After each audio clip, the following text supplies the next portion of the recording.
Hi అందరికీ. So, రోజులానే Jahnavi evening snack అడిగాడు. వాడు ఎక్కువ అడిగేది ఆమ్లెట్ అనమాట. సో, రొటీన్‌గా కాకుండా డిఫరెంట్‌గా చేద్దామని ఒక 2 కప్స్ తీసుకున్నా. ఒక కప్‌లో ఎగ్ వైట్, ఒక కప్‌లో ఎగ్ యెల్లో వేసుకొని 2 ఎగ్స్‌ని నేను బాగా బీట్ చేసుకుంటున్నాను అనమాట. సో, జాహ్నవి ఎగ్ యెల్లోని సాల్ట్ వేసి మిక్స్ చేస్తున్నాడు.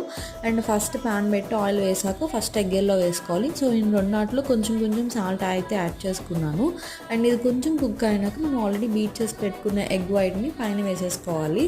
సో, దీన్ని అలా మొత్తం కింద ఎగ్గిల్లో మొత్తం స్ప్రెడ్ చేసుకోవాలన్నమాట ఈ ఎగ్ వైట్ని. సో దీని మీద మనకి కారం, పెప్పర్, ఇంకా గరం మసాలా ఏమన్నా కావాలంటే పైన వేసుకోవచ్చు. నేను ఓన్లీ కారం వేసుకొని ఒక 10 మినిట్స్ లో ఫ్లేమ్లో పెట్టి కుక్ చేసుకుంటున్నా. అండ్ మూత అయితే కంపల్సరీ పెట్టే కుక్ చేయాలి, అప్పుడే అది స్పాంజీగా వస్తుంది అనమాట. సో ఇంకా ఆమ్లెట్ అయితే రెడీ అయిపోయింది. ఇది కట్ చేస్తుంటేనే చాలా స్పాంజీగా ఫ్లఫీగా చాలా బాగుంది. సో జాహ్నవికి అయితే చాలా బాగా నచ్చింది అనమాట. సో జాహ్నవికి నార్మల్గానే ఎగ్ అంటే చాలా ఇష్టము.